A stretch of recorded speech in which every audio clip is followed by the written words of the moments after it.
Just now, leaving the restaurant across the street with a few colleagues, we were surprised by the raindrops falling. A few at a time, and then more and more, but we managed to get in without becoming very wet. But not without thinking about Chopin's Raindrop Prelude. Now, there are different stories about that piece. According to Georges Sand, it occurred like this. Chopin came to her one day and he said, "I had a terrible dream. The rain was coming down, drip, drip, drip, drip, drip. And I went outside, and there lay the children dead while the rain dripped on them." And so, what did he do? He didn't call the police or anything. He went to the piano and he composed,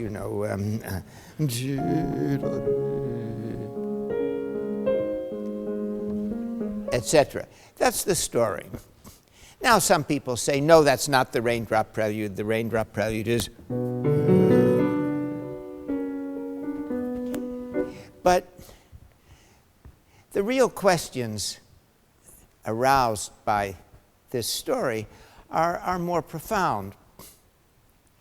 How did Chopin, a very reticent man who actually detested any fancy stories about his music, how did he become represented by such a story told by a woman of the greatest fame, but also the greatest notoriety for her espousal of free love, for her smoking cigars and wearing pants, and generally behaving in every way like a premature feminist. A famous writer,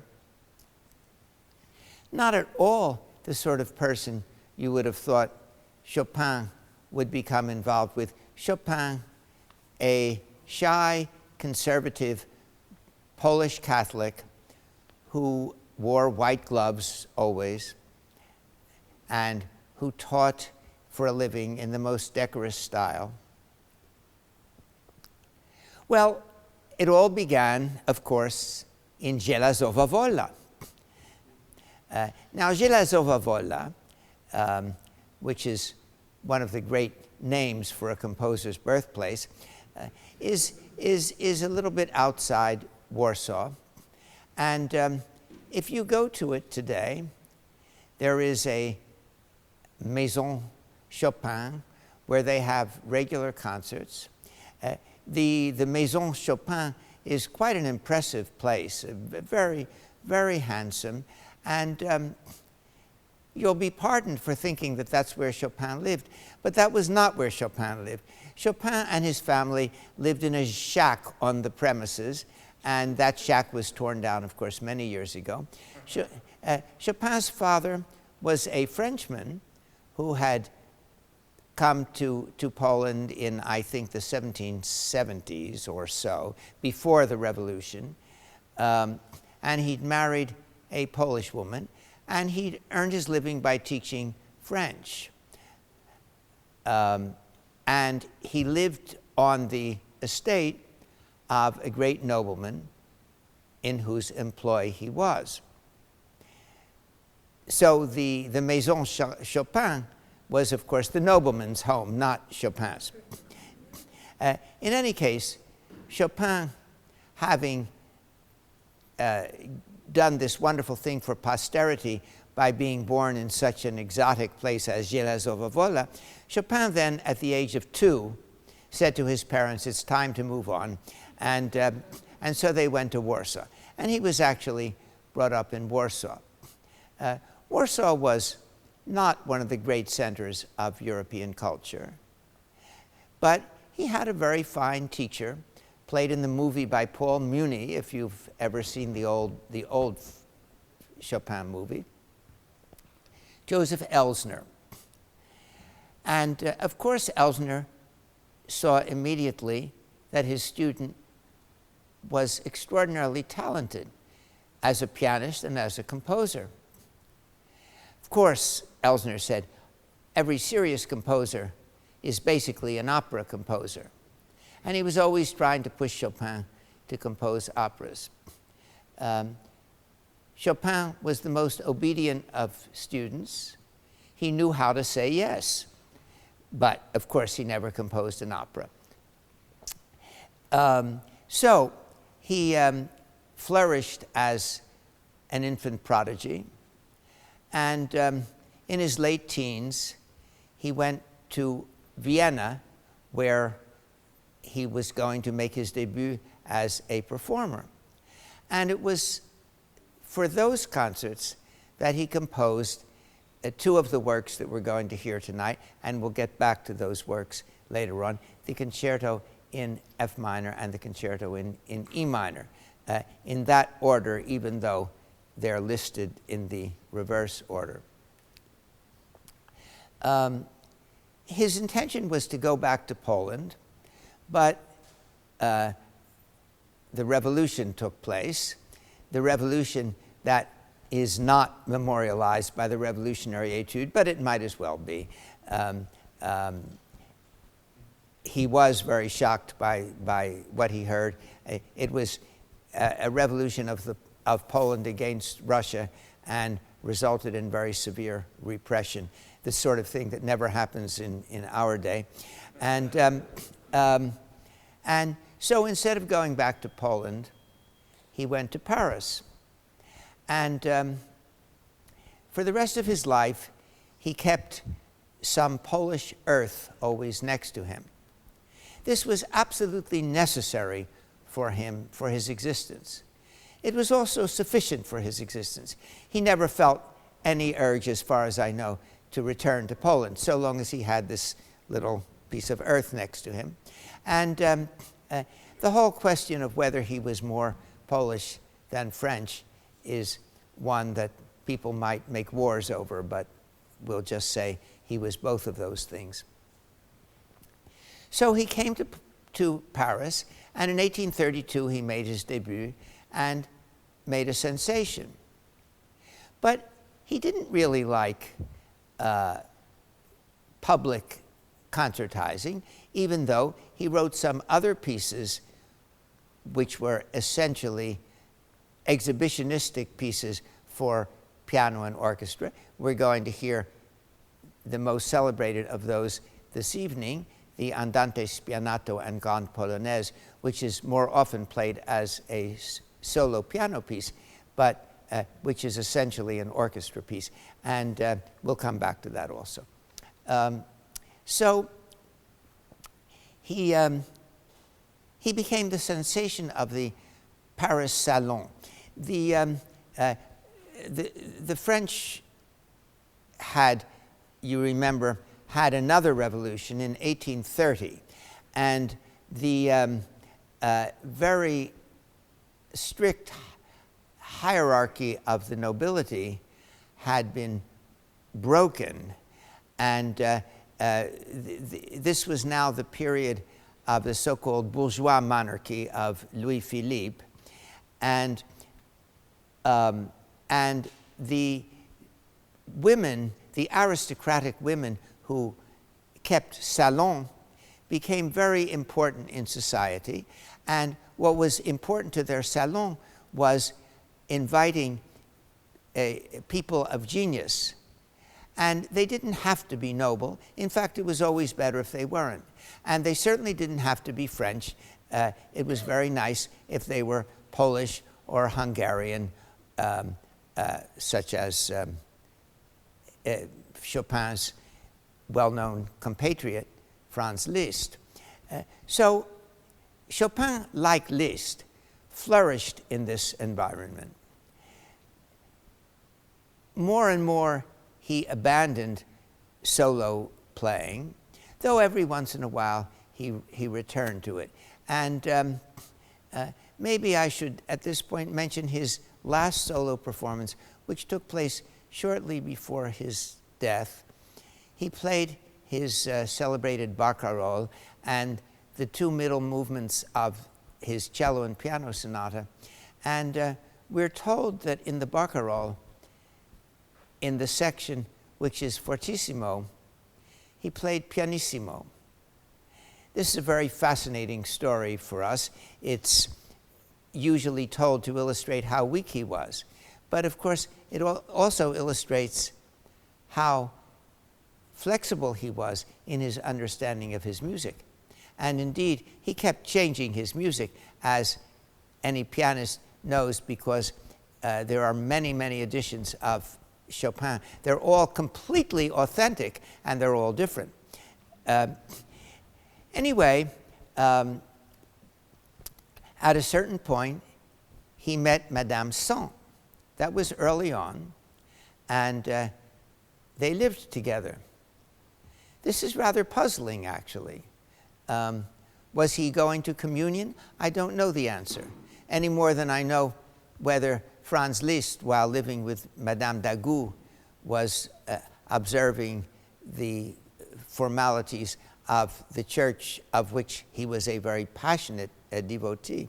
In any case, he made his living, as I say, teaching rich ladies, and he got some money from publishing music. He never compromised in his music at all. The more other people looked for shallow virtuosity, the more private and intensely poetic Chopin became. Now, his music was tremendously admired, but of course there were always people who said, well, yes, but he only writes for piano. Why doesn't he write a symphony? Why doesn't he write an opera? Altogether, he's just a minor composer. And many people thought that, and they continued to think that. Furthermore, there was something unhealthily non-masculine about his music, so people said. Of course, not everybody said so. I had myself, this is just a parenthesis, I had an amusing experience once. I was playing in a house concert, and I wrote the program notes myself. And the last piece on the program was the Andante Spianato and Grande Polonaise, which you're going to hear this evening with orchestra played by Edward Auer. And I wrote in my program notes, a Grande Polonaise is a tall Polish woman. Now, that of course was a joke. And I thought it would be understood as a joke. This was a house concert, but I overestimated my audience, or I underestimated myself, or whatever it was. There was a Polish pianist in the audience, a very fine pianist, Marian Filar was his name, who came to me furious, and he said, "The Polonaise is a very masculine dance."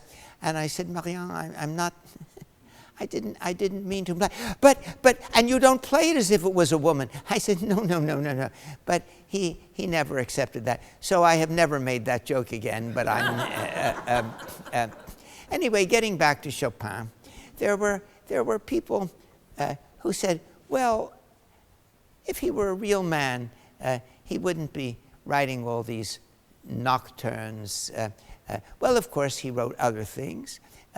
He used many different Polish dances, the mazurka famously, and the Polonaise also. The mazurka and Polonaise were quite different. Mazurka was a popular dance, and the Polonaise was a court dance, and has a certain stateliness about it. The problem of his reputation remained for a long time, but I'm happy to say that there's no problem anymore. There has been a change in the musical stock market, and that's something that always happens, but sometimes it happens very drastically. When I was young, people said, yes, yes, Chopin, he wrote charming piano music. But Beethoven, Wagner, those were the heroes of Germanic nobility. Beethoven, of course, was not German, but that doesn't matter. Similarly, Franz Schubert was a charming composer, a writer of the loveliest songs and cute little waltzes. Pity that he didn't have any command of the larger forms. The book in which I studied music when I was young said, Schubert's piano sonatas are filled with buried treasures which unfortunately can never be exhumed because he lacked understanding of the larger forms. Today, of course, the Schubert sonatas are one of the absolute canonic staples of the pianist's repertoire. Well, these changes in the stock market, Schubert, now one of our sublime masters, Mozart, Kaffeemusik is what he writes, said a very famous musician whom I won't even name. But no one thinks that anymore. And there have been other great changes in assessment. Liszt's stock has gone up, and Rachmaninoff's stock has gone vastly up, and Chopin is no longer thought of in any way patronizingly. He is thought of as one of the supreme geniuses of music. Indeed, an inexplicable genius.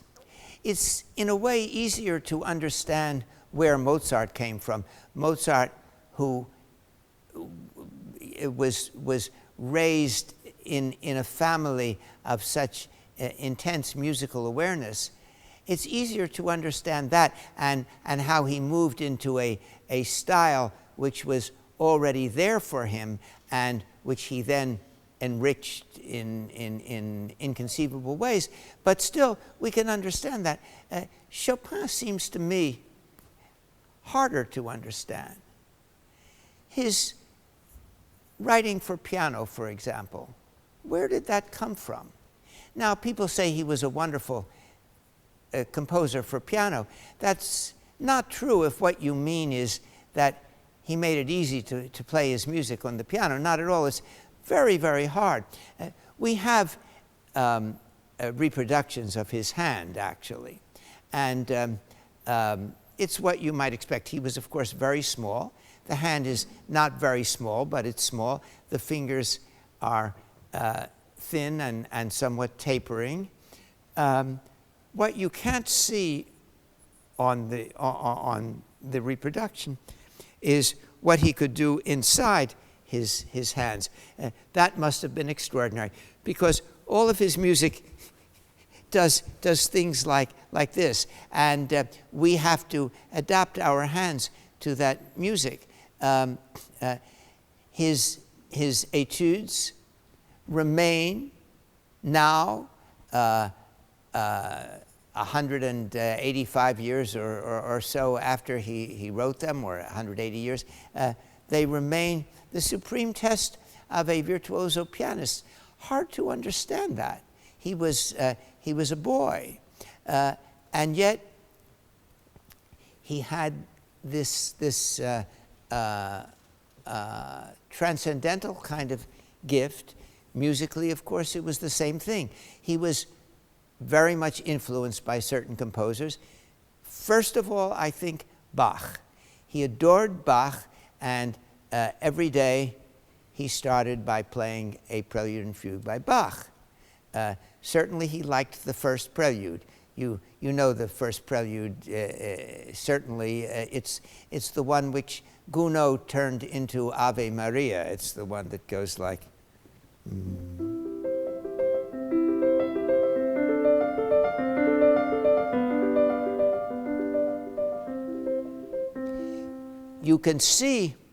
you can hear that in two of Chopin's most famous compositions.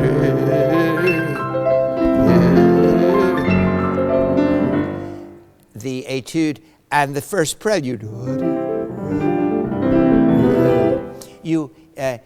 You see that the Bach Prelude is in the back of his mind. Other times it's less obvious. A famous mazurka. Sorry.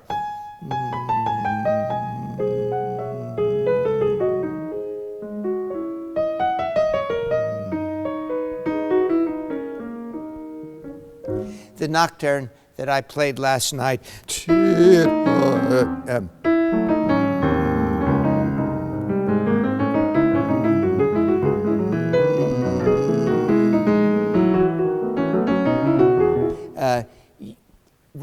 Writing so unexpectedly, contrapuntally. Indeed, even in a simple passage like the F Minor Concerto that you're going to hear tonight,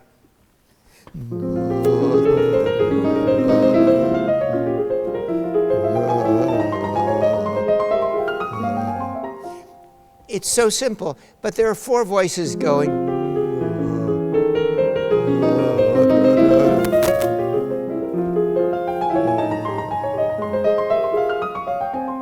Only a student of Bach could have written that. So you hear Bach, he adored Mozart. Perhaps you hear Mozart less, but the influence was very strong.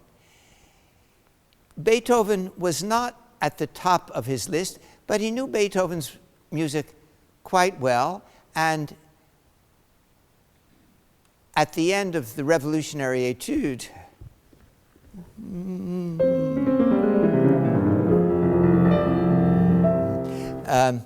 he reproduces almost note for note the coda of Beethoven's last piano sonata, Opus 111, the coda of the first movement. Very striking thing which I never realized until recently. More spoken about are his reliance or his being influenced by the English composer John Field. Well, yes and no. Field invented for music the title Nocturne, and Chopin certainly adopted it from Field. The Chopin nocturnes are quite different from the Field nocturnes. He was influenced in particular by opera, though again he never composed any. And the opera composer who influenced him most was Bellini, and you do hear Bellini's melodic lines sometimes in Chopin. But with all that, there's so much extraordinary originality that one can hardly understand. The harmonic imagination, so unexpected. Something like this famous mazurka.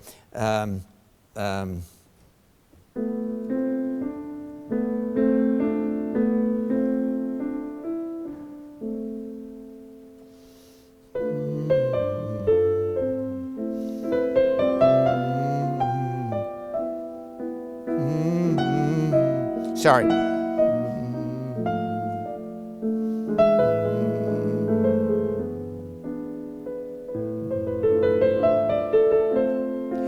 Which ends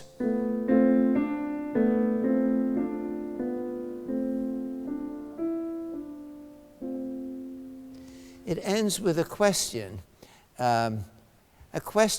so disturbing that one feels it's the question of death itself, although he was a young person when he wrote it. So we have this phenomenon. Everything about him was phenomenal. The only thing that wasn't wonderful about him was his health. He had, of course, tuberculosis, coughing tomato juice on the on the keyboard in the movies. And then he died. He died in the Place Vendôme in Paris. And when I first went to Paris, I went to visit his apartment, and I saw his apartment. And then, many years later, I went back. I wanted to show it to my daughter, and they said to me, "There never was an apartment." And I said, "Oh, you're mistaken. I saw it." "Well, it may be more than 25 years. I said, "Well, yes, I was here more than 25 years ago." They said, "Well, there was furniture, and it was taken to the Kosciuszko Institute." Anyway, he died. That's another story. But he died in the Place Vendôme, and he left behind this treasure of music, which becomes every day more central to our understanding of music. So, the works that we're going to hear tonight,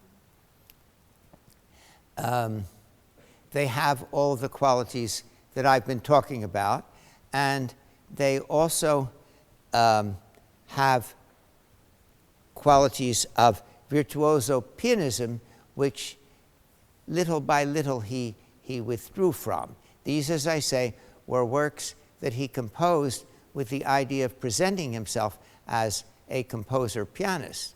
Remember that the professions of pianist and composer had not become rigid as they have more recently.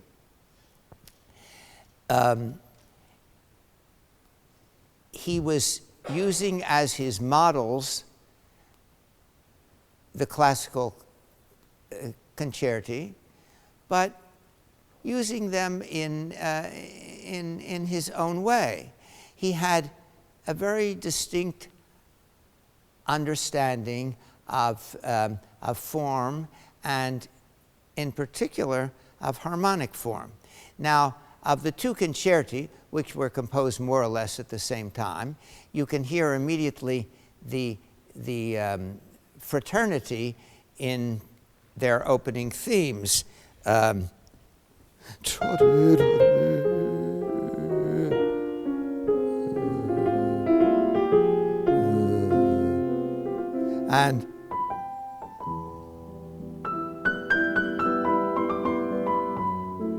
so you have, and clearly it was the same man. The works, however, are quite different. The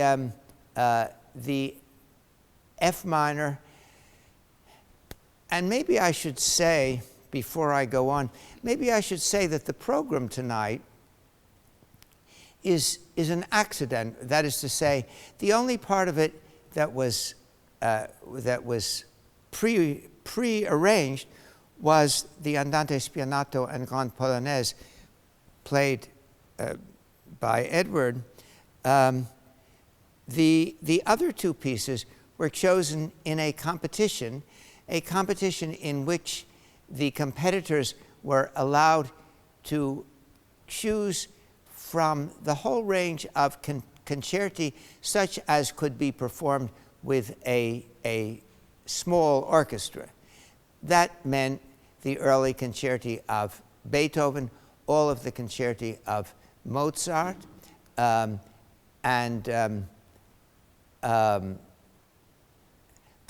of course, and Bach and Haydn.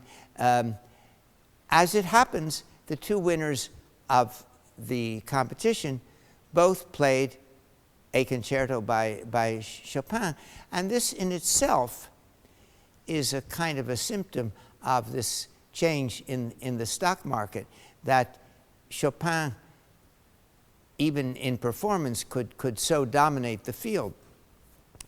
Anyway, getting back to the concerti themselves, the F minor in its first movement is much more concise. It has a very beautiful second theme.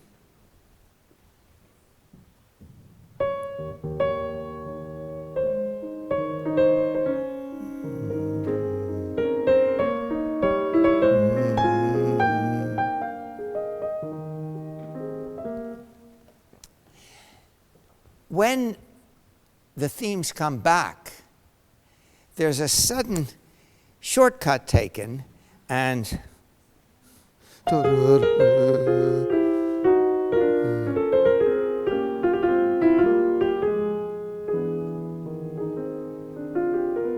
devastating modulation.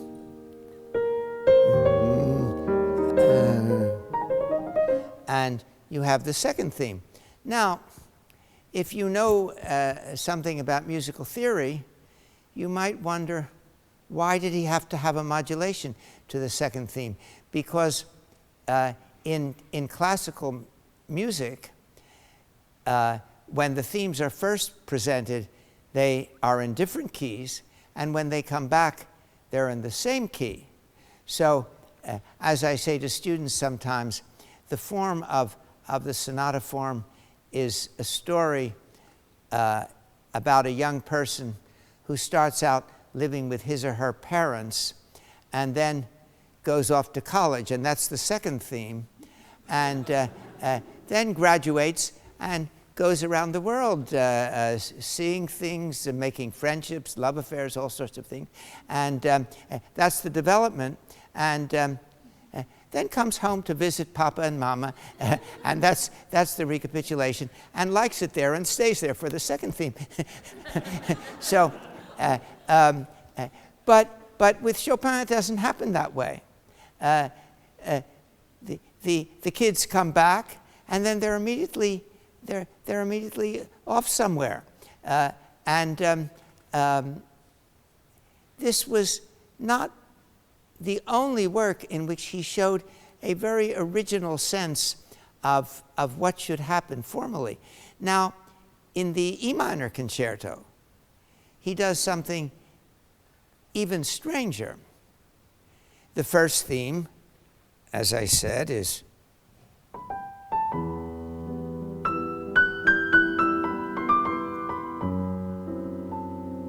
and the second theme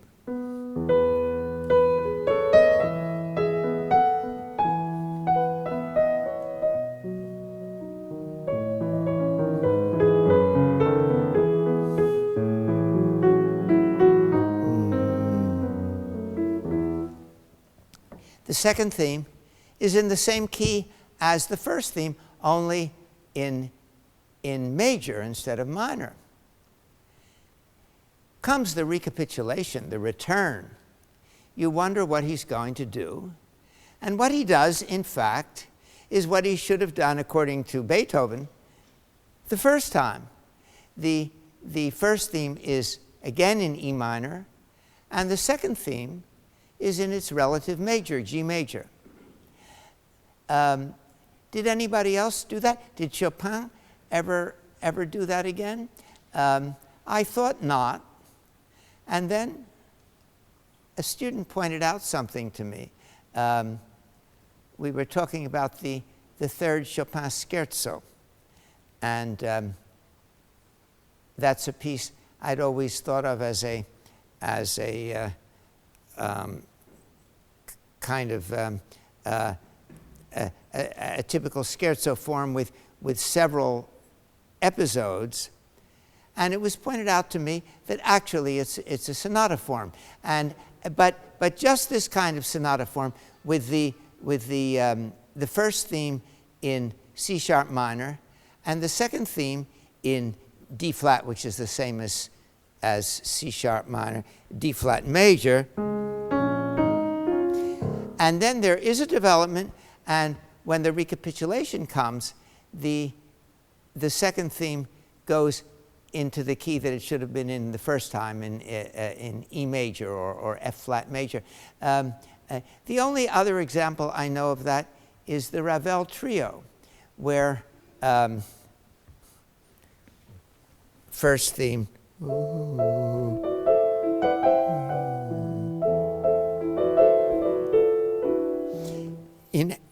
A minor.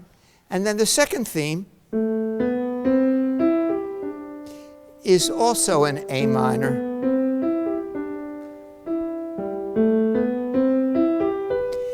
And in the recapitulation, now Ravel goes Chopin one better notch of sophistication, because the first theme comes in A minor, and the second theme comes in C major, except that the notes are the same. He changes the harmonies. So instead of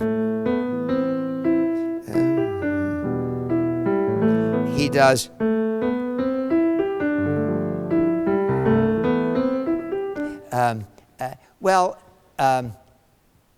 I'm sure that Ravel was quite aware of what Chopin had done, and was very grateful for that possibility.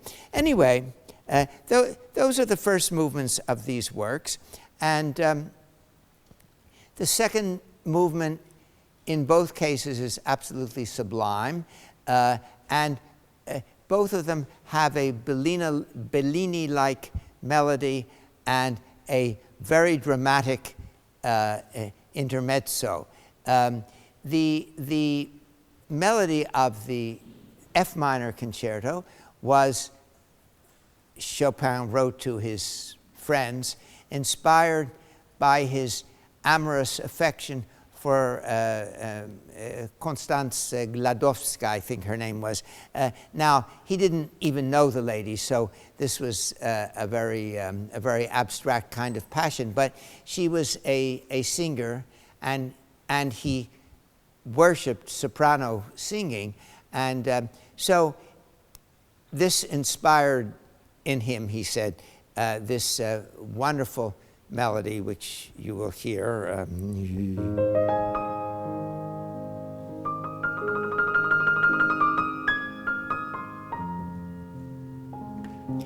And then there's a marvelous dramatic middle section.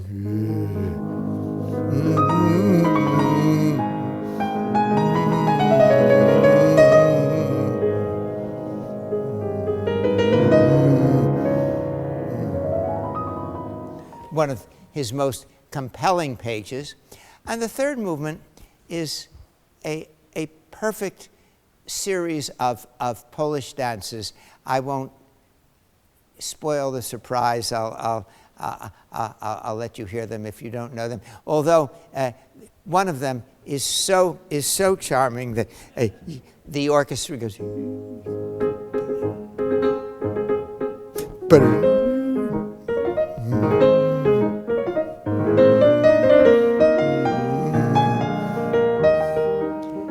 I should say a word about Chopin's orchestration. People have always made fun of it because it's very limited. He doesn't use 8 horns, but everything that he does do makes its point. It's mainly strings, but there's a marvelous bassoon solo in the slow movement of the F Minor Concerto that you should listen for. There's also a flute solo, and then there's the famous horn call in the third movement of the F Minor Concerto.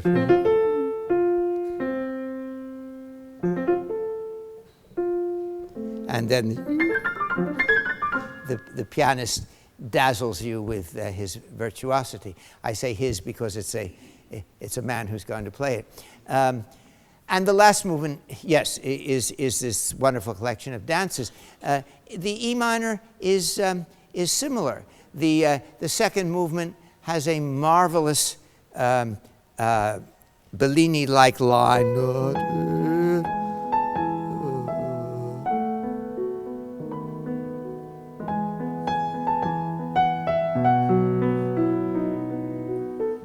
With a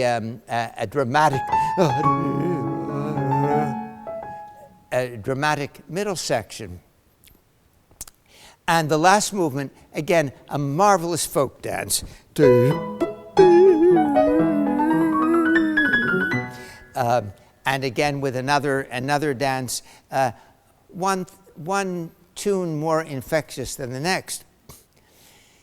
Now, that leaves the Andante spianato to be discussed in the next 5 minutes of my talk. Spianato. One of the minor puzzles about Chopin is where he got his exotic Italian vocabulary from. As you probably know, the S before an Italian verb is sometimes a reinforcement of the verb and sometimes a contradiction of the verb. And you have to know which it is. Now, in this case, it's a reinforcement. Spianare means to flatten. So spianato is flattened. But of course, what Chopin was thinking of was that piano, the Italian word for flat, is the word we use in music for soft. In general, the words we use for expression in music are related to other senses. So piano is flat, and forte is strong, and dolce is sweet. So andante spianato probably meant simply a soft andante. That sounds better, I think, than a flat andante. It won't be flat when Mr. Auer plays it. And the Grande Polonaise is indeed a Polonaise. The Polonaise, as I said, is a noble dance, and the basic rhythm very often, though not always, is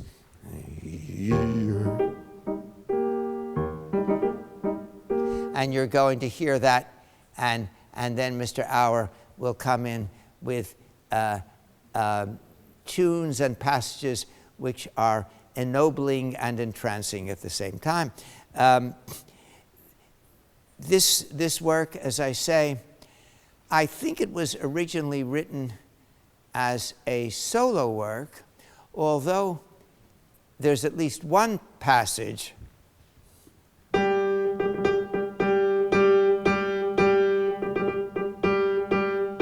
which one could swear was not written for piano solo, but that is the fanfare that makes the transition between the andante and the Polonaise. And the Polonaise has a middle section of great pathos and nobility.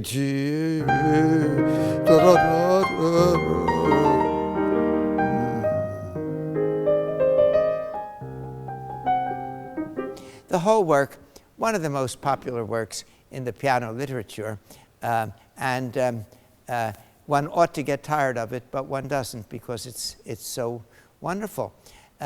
So those are the three pieces we're going to hear, and that is Frederick Chopin, and my talk is more or less over. Does anybody want to contradict anything I've said?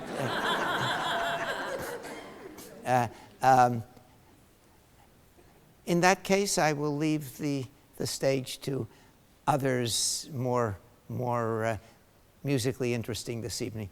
Thank you.